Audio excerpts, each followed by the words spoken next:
Nathaniel Reed with Newsy joins us live now from the Georgia State Capitol in Atlanta. And Nathaniel, about $500 million has been spent on advertising for just these two runoffs. Both President Trump and President-elect Biden campaigned in that state yesterday. So set the stage for us, if you will. Why are these runoffs so important to both parties, and what exactly is at stake here? Well, for one, these are the most expensive Senate runoffs in American history. In fact, these are the most expensive Senate races in American history based on the number of money that's been spent on advertising dollars. Now, when I go up to voters and ask them, why are you voting in this election? Why is this election important to you? I get the same reason over and over again unprompted, which is Senate Majority Leader Mitch McConnell.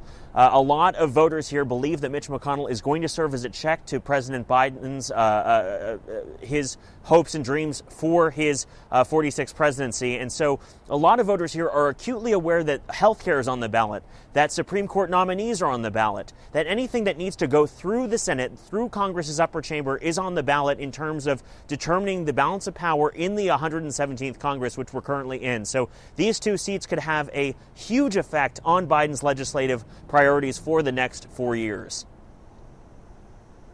Yeah, a ton is riding on these two runoff elections. Now, the polls open today at 7 a.m. their local time. That's on the East Coast. And I know you're in Atlanta today, Nathaniel. So what exactly have you been seeing there? Any long lines, or do you feel like more voters weighed in early?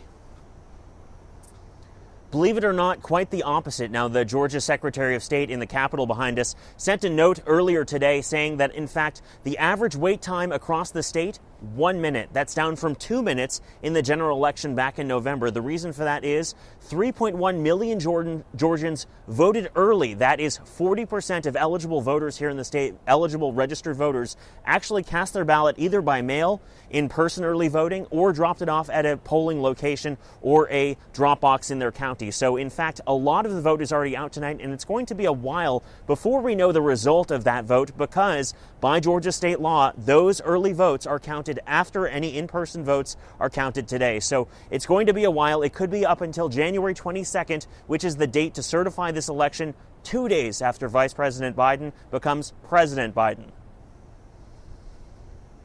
So we may be waiting a little bit. Nathaniel, we appreciate all the perspective there on the ground in Atlanta tonight. We'll all be waiting on those results. Thanks so much for that. I appreciate it.